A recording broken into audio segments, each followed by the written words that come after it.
नमस्कार दोस्तों, हम हैं पूर्व जन्म की कहानियों के कथावाचक, past life regression expert, life and leadership coach Hitesh Chhabra. प्यारे दोस्तों, हमारे आज के इस वीडियो के अंदर एक ऐसी बहन की पूर्व जन्म की कहानी आप सभी के लिए हम लेकर के आए हैं, जो कि पूर्व जन्म के सब्जेक्ट में ज़्यादा विश्वास ही नहीं करती थी, जिनका इसके अंदर ना तो बिलीव था ना ही डिसबिलीव था। लेकिन उनकी जो माता जी हैं, उनकी जो माँ हैं, वे इन बहन को लेकर के बहुत ज़्यादा चिंतित थी और माता जी ने इनको बहुत ज़्यादा आग्रह किया और अपनी माँ के आग्रह के वजह से ही इन बहन ने अपना पास्ट लाइफ रिग्रेशन कराया और अपने पास्ट लाइफ रिग्रेशन के माध्यम से जो समस्या ये अपने जीवन के अंदर फेस कर रहे थे उसका कुछ निवारण भी हुआ और उसके साथ साथ उसका जो कारण है वह भी ये जो बहन है जान पाई। तो हुआ कुछ ऐसा दोस्तों कि ये कहानी जिस बहन की है वह एक बहुत ही 22-23 साल की आयु की कन्या है और इनके परिवार में इनके माताजी हैं, इनके पिताजी हैं और इनकी एक छोटी बहन है। अब ये जो बहन है इनको आज से कुछ वर्ष पहले गले के अंदर ट्यूबरकुलोसिस यानी कि टीबी जिसको बोलते हैं उसकी समस्या हो गई और काफ़ी जो लोग इस व्याधि के बारे में जानते हैं आपको पता होगा कि टीबी के अंदर क्या है कि एक बहुत ही लंबे समय तक इंसान को जो है दवाइयाँ लेनी होती हैं और ट्यूबरकुलोसिस में जो दवाइयाँ होती हैं वो बहुत ज़्यादा हैवी होती हैं। अब बात क्या है कि बहुत लंबे समय से ये ट्यूबरकुलोसिस की जो दवाइयाँ ले रहे थे उसकी वजह से क्या है कि एक और हम इस चीज़ को इसलिए जानते हैं क्योंकि हम खुद भी इस बीमारी से गुजरे हैं अपने जीवन के अंदर, देखा है हमने इसको। 1.5 वर्ष तक इसका ट्रीटमेंट चला था। तो दवाइयाँ इतनी हैवी होती हैं कि डिप्रेशन आने लगता है, हमारा जो कॉन्फिडेंस है वो लूज़ होने लगता है। तो ये बहन बताती हैं कि ट्यूबरकुलोसिस ने दोहरी मार करी इनके जीवन के अंदर। अब टीबी की प्रॉब्लम तो ठीक हो गई, लेकिन ये कहती हैं कि गले के अंदर कुछ चेंजेस आ गए, वो इतना वीक हो गया कि जो इन बहन की आवाज़ थी वो पूरी तरह से फट गई। जैसे फटी हुई आवाज़ होती है आप कि वो एक खराश सा महसूस होता है जिस समय व्यक्ति बात करते हैं जिनकी आवाज़ फट जाती है। तो बहन ने कहा कि भैया मेरी आवाज़ बहुत ही अच्छी होती थी, बहुत ही सुरीली थी पहले, और मेरे साथ ऐसा हो रहा है तो मैं इस चीज़ को लेकर के बहुत ज़्यादा परेशान हूँ। पहले मैं बहुत ज़्यादा कॉन्फिडेंट फील किया करती थी, अच्छे से सबसे मैं बात किया करती थी, और अब जो मेरी आवाज़ ऐसे हो गई है तो एक तो इस वजह से ही मैं थोड़ा इन्फीरियॉरिटी कॉम्प्लेक्स के अंदर आ गई हूँ और पब्लिकली बात करने में थोड़ा मैं कतराती हूँ और मुझे अच्छा नहीं लगता है थोड़ा। तो इस चीज़ के कॉम्प्लेक्स के अंदर जो बहन है वो फंसे हुए थे। तो पहले तो थोड़ा जैसे काउंसलिंग था तो इन लाइंस पे भी बहन से बात किया था कि भाई आप अपने गुणों के बारे में सोचिए, सिर्फ जो आवाज़ है भाई हाँ ठीक है, हमारे को आपको ये अगर क्योंकि हो गया है तो आप चाहते हैं कि ये फिक्स हो जाए, लेकिन आप इसको इतना ज़्यादा हवा या इतना ज़्यादा बड़ा अपने माइंड में मत बना करके चलिए कि ये प्रॉब्लम आपके जो पूरा लाइफ है उसी को ही कंज्यूम कर ले, है ना। कोई भी चीज़ इतनी बड़ी नहीं होनी चाहिए कि उसके ऊपर हमें लगे कि हमारा पूरा जीवन इसी पे टिका हुआ है। तो थोड़ी देर बहन को काउंसलिंग किया इस सब्जेक्ट के ऊपर और फिर जो है पूरा ये जो केस था क्योंकि गुड़िया बहुत इंटेलिजेंट है जिनका हम सेशन कर रहे थे और हर चीज़ के अंदर एज ए स्टूडेंट्स भी बहुत अच्छी हैं और वर्किंग हैं, और वर्किंग के अंदर भी इनको बिल्कुल क्लैरिटी है कि इनको क्या करना है अपने जीवन के अंदर। तो उसमें कामयाबी भी है, तरक्की भी है और घर के अंदर अच्छा रिलेशन भी है। बस यही था कि आवाज़ वाला ये जो चीज़ हो गया है, इसको मैं जो है भैया इससे थोड़ा बाहर निकलना चाहती हूँ। और दोस्तों सबसे ज़्यादा जो मुख्य बात ये थी जो बहन ने बताया वो ये है कि इनसे ज़्यादा इनकी माँ को बहुत ज़्यादा चिंता है जब से इनका ये ट्यूबरकुलोसिस वाला जो चैप्टर स्टार्ट हुआ। तो कहते हैं कि जब मेरे को टीबी हुआ था, हालांकि सब जानते थे कि भाई ये तो ठीक हो जाता है, लंबा उसका इलाज चलता है लेकिन प्रॉब्लम तो ठीक हो जाती है, लेकिन ये कहती हैं कि मेरी माँ बहुत ज़्यादा स्ट्रेस में रहने लग गई हैं मुझे लेकर के। उनको यही होता है कि मैं ठीक हो जाऊंगी, ना मैं ठीक हो जाऊंगी। मतलब मेरी माँ की मेरे प्रति जो चिंता है वो बहुत ही ज़्यादा बढ़ गई है। तो इन्होंने कहा कि अपनी माँ की चिंता को देखते हुए भैया मैंने ये सेशन कराने के लिए अग्री किया, वरना मुझे तो ये था कि जैसे भी हैं हमारी थेरेपी वगैरह चल रही है, इसके अंदर दवाइयाँ भी चल रही हैं, तो धीरे धीरे ठीक हो जाएगी। लेकिन ये कहते हैं कि मेरी माँ चाहती थी कि नहीं, मैं देखूँ कि ये जो समस्या मेरे इस जीवन के अंदर आई है, क्या इसका मेरे पूर्व जीवन से भी कोई कनेक्शन है क्या। और इसी के चलते दोस्तों जो बहन हैं उन्होंने अपना पास्ट लाइफ रिग्रेशन कराया और अपने जो प्रश्नों के उत्तर हैं वो ये बहन प्राप्त कर पाई थी। तो आइए दोस्तों अब बात करते हैं कि अपने पूर्व जीवन के अंदर इन बहन ने क्या देखा, कैसा इनका जीवन था, कहाँ के रहने वाले थे और किस तरह के शरीर में इन्होंने अपने आप को देखा। तो सबसे पहले तो दोस्तों ये जिस जीवन को देखती हैं उसके अंदर लगभग 40 वर्ष की आयु के पुरुष के रूप में ये अपने आप को देखती हैं। जिस पुरुष को ये देख रही होती हैं वह पुरुष भारतीय मूल का होता है। और जब ये देखती हैं और आसपास का जो दृश्य है, आसपास का जो स्थान है उसको देखती है, थोड़ा उसको जज करती हैं, तो पहले तो ये बताती हैं कि मेरे नीचे लाल रंग की मिट्टी है जहाँ मैं खड़ी हूँ। और अपने आप को देखती हैं तो ऐसा देखती हैं कि ये नंगे पैर लाल रंग की मिट्टी के ऊपर खड़ी हैं। नीचे इन्होंने सफ़ेद रंग की एक धोती पहनी हुई है और ऊपर कुछ अंदर कुछ सफ़ेद रंग का वस्त्र है, लेकिन एक काले रंग का कोट इन्होंने पहना हुआ है। अपने चेहरे पर ध्यान लेकर के जाती हैं तो चेहरे के ऊपर हल्की हल्की काले रंग की दाढ़ी मूछें जो हैं इनको नज़र आती हैं। और ये बताती हैं कि मुझे ऐसा प्रतीत होता है कि जैसे महसूस होता है कि ये मैं राजस्थान में कोई जगह है, किसी गांव में मैं हूँ। और शुरू में ही ये अपने आप को देख रही होती है, क्योंकि हम इनको कहते हैं कि अपना वाइब चेक करो, क्या फीलिंग आती है, अमीर आदमी हो, गरीब आदमी हो, क्या है, कैसे है। तो जब हमने ये चीज़ बोला तो इनको फीलिंग ऐसी आई, इन्होंने कहा कि मैं सरपंच हूँ। तो किसी राजस्थान के गांव के ये सरपंच हैं और ये पहले दृश्य में ऐसा देखते हैं कि इनके गांव में एक बहुत बड़ा बाज़ार लगा हुआ है और बाज़ार में दुकानें हैं और दुकानों में आसपास बहुत सारे लोग सामान अपना अपना बेच रहे हैं। तो थोड़ा इन्फॉर्मेशन निकालने के लिए हम इनको कहते हैं कि भाई आप आसपास किसी से बात कीजिए।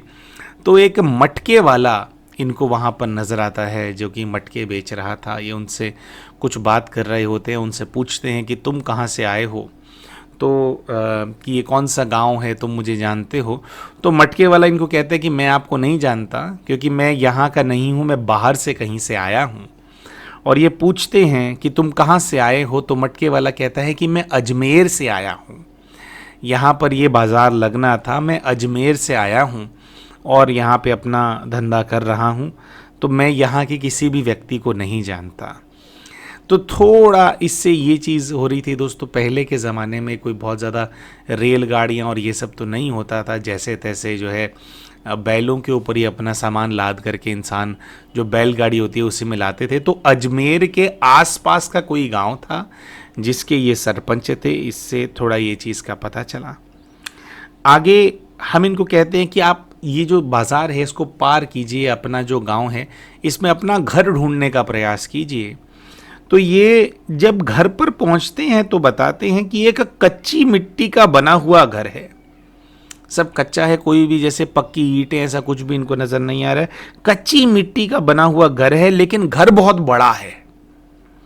और घर के अंदर जैसे ये प्रवेश करते हैं तो वहाँ पर इनको एक लगभग 25 वर्ष की आयु की एक महिला नज़र आती है जो कि चूल्हे पर बैठी हुई है और कुछ खाना पका रही है। और हम इनको कहते हैं कि आप जा कर के बात कीजिए। तो जब ये उस महिला के पास जा कर के बैठते हैं, बात करते हैं, तो इनको ऐसी महसूसता आती है कि वो जो कन्या है जो खाना पका रही है चूल्हे पे, वो इनकी बहू है दोस्तों। क्योंकि ये खुद को इन्होंने लगभग 40 वर्ष से आयु से ज़्यादा का पुरुष देखा था, मतलब 44-45 वर्ष की आयु के रहे होंगे। और जो कन्या काम कर रही थी वो 25 वर्ष की थी, आयु का भी काफ़ी फ़र्क था। हमें तो लगा था कि शायद पत्नी होंगी, भाई कम उम्र की लड़की से शादी की होगी, लेकिन ये कहते हैं कि मेरी बहू है और उनसे जब हम पूछते हैं कि उनसे पूछो कि तुम्हारी सास कहाँ है, यानी कि आपकी पत्नी कहाँ है, तो शुरू में तो बहू कुछ नहीं कहती। और जब कई बार उनसे पूछा जाता है कि तुम्हारी सास कहाँ है, मेरी पत्नी कहाँ है, तो बहू कहती है कि वो यहाँ नहीं रहती है। हमने इनसे कहा कि पूछो कि क्यों नहीं रहती, तो बहू कहती है कि वो कहीं और रहती है। और वो बताती है कि मैं यहाँ पर 10 सालों से रह रही हूँ, और 10 वर्ष से पहले ही, मतलब जब मेरा विवाह भी नहीं हुआ था तुम्हारे बेटे से, उससे पहले से ही जो आपकी जो पत्नी है या जो मेरी सास लगती हैं, वो इस घर को छोड़ करके चली गई थी। अब क्यों छोड़ करके चली गई थी ये बहू जो है बता नहीं रही थी, या वो मैसेज इनको ठीक से कैच नहीं हो रहा था। तो यहाँ पे हम इनको कहते हैं कि ठीक है, आप इनको पूछिए कि तुम्हारे पति कहाँ हैं, मतलब है ना, पति कहाँ है तुम्हारा ये बताओ, यानी कि मेरा बेटा कहाँ है ये पूछो। तो इनकी बहू इनको कहती है कि वो खेत गया है और आने वाले हैं, और बस यही बता रहे होते हैं कि हम दोनों पिछले 10 वर्षों से विवाहित हैं। और अगला जो ये दृश्य देखते हैं उसके अंदर इनको इनका बेटा खेत से वापस आता हुआ नजर आता है। हम इनसे कहते हैं कि आप कुछ अपने बेटे से बात कीजिए, जज कीजिए कैसा रिलेशन है। ये बताते हैं कि बेटे से रिश्ता बहुत अच्छा है, बहू से रिश्ता बहुत अच्छा है, लेकिन मेरे बेटे को ज़मीन बेचनी है, उसको घर चाहिए। तो हम इनसे पूछते हैं कि घर चाहिए का क्या मतलब है, घर में तो है वो, और आपने बताया बहुत बड़ा घर है ये, कोई आपका थोड़ा बड़ा ही है जायदाद, तो क्या चाहिए। तो ये कहते हैं कि उसको गांव के बाहर जाना है अच्छी ज़िंदगी के लिए। तो इनसे पूछा जाता है कि भी क्या गांव के अंदर अच्छी ज़िंदगी नहीं है। तो उन्होंने कहा कि नहीं, देखो मुझे तो गांव के अंदर ही रहना है, अच्छी ज़िंदगी है, मैं इस गांव का सरपंच हूँ, सब लोग मेरी इज्जत करते हैं, कोई समस्या नहीं है, सारी जो हमारे अपनी खेत, हमारे सारी ज़मीनें, हमारा घर यहीं पर है, रिश्तेदार भी यहीं पर हैं। लेकिन मेरा बेटा बात को नहीं मानता है। तो कहती है मेरे बेटे की और मेरी कुछ बहस हो रही है, वो चाहता है कि मैं शहर जा कर के रहूं और शहर में अपना पक्का मकान बनाऊं। तो यहाँ पर हम इनसे कहते हैं कि भाई फिर वो जाना चाहता है तो आप जाने दीजिए। तो ये कहते हैं कि हाँ, बात ये है कि बेटा अकेला जाना चाहता है, क्योंकि उसको पता है कि मेरी आत्मा और सब कुछ जो है वो गांव के अंदर बसता है। बेटा अकेला जाना चाहता है, मतलब अपनी पत्नी के साथ। और ये कहते हैं कि मुझे अकेले नहीं रहना है यार, मुझे अकेले बिल्कुल भी नहीं रहना है, मुझे रहना भी गांव में है और मैं चाहता हूं कि वो यहीं पर रहे। तो मुझे गांव में रहना है और मेरे बेटे को गांव में नहीं रहना है। हम दोनों के बीच में कुछ इस चीज़ को लेकर के विवाद चल रहा है, और मेरा बेटा ये कहता है कि तुम्हारे पास इतनी सारी ज़मीन जायदाद है, फिर भी इस कच्चे मकान के अंदर रहते हो, तुम्हारी इतनी ज़मीन जायदाद का क्या फ़ायदा, मुझे मेरे हिस्से की ज़मीन दे दो, मैं बेच करके शहर में रहूँगा, शहर में ही अपना जीवन बनाऊँगा। तो काफ़ी सारे ऐसे दृश्य होते हैं। और उसके बाद, क्योंकि दोस्तों पास्ट लाइफ रिग्रेशन में क्या होता है, आप दृश्यों के बीच में जंप करते हैं, ऐसा नहीं है कि बस एक ही चीज़ देखते जा रहे हैं, फिर जंप करते हैं। तो हमने इनसे पूछा कि आगे क्या हुआ, तो इन्होंने बताया कि मैं अकेला रह गया हूँ और मेरा बेटा अपनी पत्नी के साथ शहर जा कर के बस गया है। कुछ वर्षों बाद का इनको ये दृश्य नज़र आ रहा था, और इनको उस दृश्य के अंदर फांसी नज़र आ रही होती है। तो ये कहते हैं मुझे फांसी दिख रही है और मैं मेरे जीवन से, मेरे जीवन के अंदर जो अकेलापन है उससे बहुत ज़्यादा परेशान हूँ। तो ये ऐसा एक दृश्य देखते हैं कि इनको फांसी का फंदा इन्होंने तैयार कर लिया है, और काफ़ी देर तक ये एक फांसी के फंदे को जो इन्होंने तैयार किया था उसको देख रहे हैं। तो कह रहे मैं देख रहा हूँ उसको, और मैं बस इस फंदे पर झूल जाना चाहता हूँ, क्योंकि बस अकेलापन मुझसे बर्दाश्त नहीं होता। और धीरे धीरे इनको ऐसा अनुभूति आती है कि ये किसी चीज़ के ऊपर ये चढ़े हैं और फांसी का फंदा गले में लगाया है, और जैसे ही वो हटाते हैं अपने नीचे से चीज़ को, तो एकदम से फांसी के फंदे पर लटक जाते हैं। और लटकने के कुछ ही देर के अंदर बस इनको जो है ऐसी स्मृति आती है कि सारा शरीर जो है वो ठंडा हो गया है, शांत हो गया है। और फिर अगला दृश्य ये देखते हैं कि बहुत सारे लोग आ गए हैं गांव के, किसी प्रकार से पता चल गया है कि इनकी मृत्यु हो गई है और इनका जो शरीर है इनको फांसी के फंदे से उतार करके उसको नीचे लेटा दिया गया है। ये कहते हैं कि मेरे गले के ऊपर रेड कलर का मार्क है, बहुत ही गहरा दिखाई दे रहा है कि जो फंदा गले के ऊपर था। और फिर हम इनसे पूछते हैं कि भाई आप कहाँ हो, तो ये कहते हैं कि मैं शरीर से बाहर निकल कर के आसपास घूम रहा हूँ, सब लोगों को देख रहा हूँ, लोग मेरी लाश को देख कर के बात कर रहे हैं और मैं उनके पीछे खड़ा होकर के उन सबको देख रहा हूँ कि वो क्या बात कर रहे हैं। तो कहते हैं कि दो लोग वहाँ पे बात करते हुए नज़र आ रहे हैं कि इसके बेटे को पता नहीं है, इसके बेटे को बताना होगा।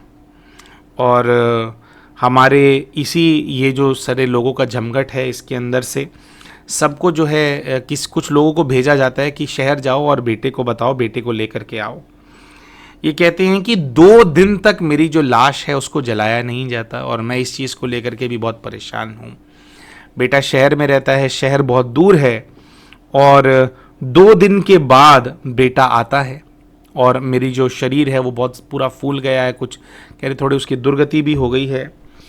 तो ये कहते हैं कि मेरा बेटा जैसे ही पहुंचता है वो देख कर के बहुत ज़्यादा रो रहा है और जो है फिर मेरा अंतिम संस्कार किया गया है, कुछ ऐसा है। और ये बताते हैं कि मेरे बेटे को बहुत ज़्यादा पछतावा है इस चीज़ का कि वो जैसे मुझे छोड़ करके चला गया था और वो जानता है कि मेरा जो अकेलापन है उस अकेलेपन ने ही मेरी जान ले ली है, मेरी मृत्यु हो गई है इस अकेलेपन की वजह से।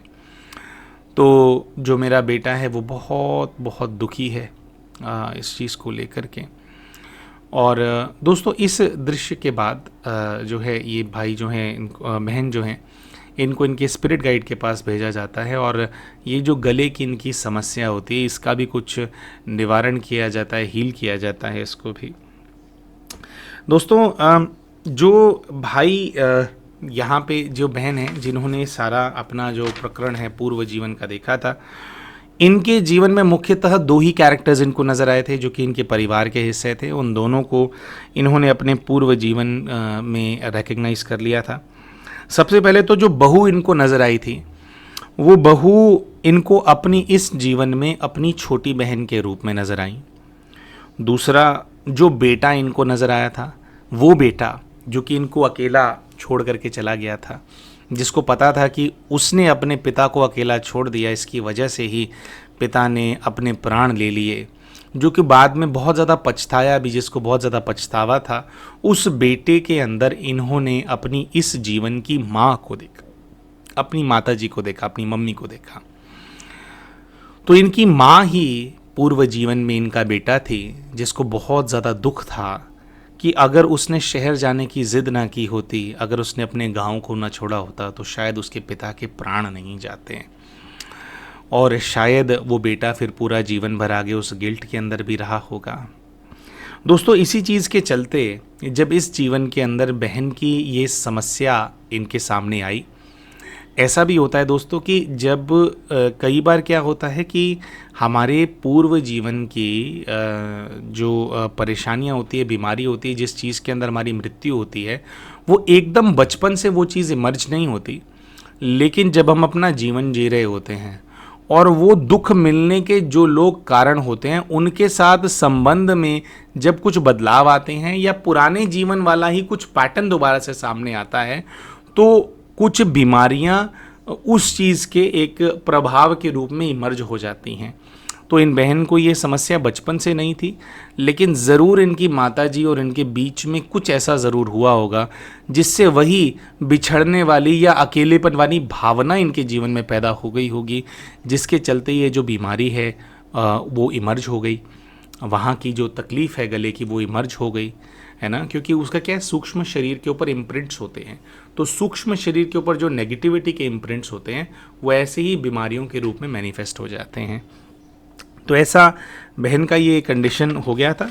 अभी दोस्तों जो जब इनके स्पिरिट गाइड के पास इनको लेकर के जाया गया तो कुछ सच मैसेज तो वहाँ से रिसीव नहीं हुआ, लेकिन उसके अंदर हील करने की बहुत ज़्यादा कुछ एक्टिविटी होती है। तो इनके गले से जो नेगेटिविटी के जो अंश है उसको बाहर निकालने का वो एक पूरा जो है कमेंट्री की गई, उससे बाहर निकले। और दोस्तों एक बहुत ही अच्छी बात ये हुई कि जैसे ये बहन अपने पास्ट लाइफ रिग्रेशन में जैसे ट्रांस में थे और इनको हील किया गया और इनको रियलाइज़ हुआ कि ये पुराने जीवन में जो फांसी लगा ली थी उसका इम्प्रिंट है मेरे ऊपर। जब ये बहन अपने पास्ट लाइफ रिग्रेशन के सेशन से जागी भरती, अभी जागी ही थी, और हमें पता था कि काफ़ी कुछ ठीक हो गया होगा। हमने बहन से बात की तो बहन ने जब हमसे बात की सेशन के बाद तो उनकी आवाज़ बहुत स्ट्रांग थी। जैसे पहले बहुत ही एक हस्की आवाज़ थी और समझ में कम आ रहा था, उनको ज़्यादा ज़ोर लगाना पड़ रहा था अपनी बात बोलने के लिए। लेकिन सेशन ख़त्म होते ही एकदम से जैसे उनकी आवाज़ में एक स्ट्रेंथ आ गई थी, एक मजबूती आ गई थी। तो बहन ने भी उसको रिकग्नाइज़ किया। और फिर इसके अलावा देखो दोस्तों, एकदम से कुछ चमत्कार तो नहीं हो जाता है। ये जो प्रभाव है इसको हटाने के लिए बहन को हमने कुछ मेडिटेशन के वीडियोस भेजे, जिसके अंदर से मुख्यतः वो जो मेडिटेशन है उसके अंदर कुछ ऐसा है कि जो गले वाला पोर्शन है, गले वाले पोर्शन के अंदर जो यहाँ पर हमारा जो चक्र होता है इसकी क्लेंजिंग करने के लिए मुख्यतः वो सेशन था। तो ऐसे हमने 6 से 7 अलग अलग वीडियोस इन बहन को भेजे और हमने कहा कि आप इन यूट्यूब वीडियोस पे जो ये हीलिंग के सेशंस कंडक्ट कराए गए हैं, आप इनका आप सहारा लीजिए। आप जैसे जैसे अभ्यास करते जाएंगे वैसे वैसे आपको जो है आपका जो वॉइस है उसके अंदर आपको इम्प्रूवमेंट फील होता जाएगा। तो इसी के साथ दोस्तों जो बहन का जो PLR का सेशन है वो संपन्न हो गया। और हम आशा करते हैं कि ये जो केस हमने आप सभी के साथ साझा किया, ये केस आपको पसंद आया होगा। वीडियो पसंद आई तो वीडियो को लाइक ज़रूर करें। चैनल अभी तक सब्सक्राइब नहीं किया तो चैनल को सब्सक्राइब भी कर लें और कमेंट करके हमारे को बताएं वीडियो के अंदर कि स्टोरी के अंदर आपको क्या अच्छा लगा। मिलते हैं आप सभी के साथ अपने अगले वीडियो के अंदर, तब तक के लिए नमस्कार।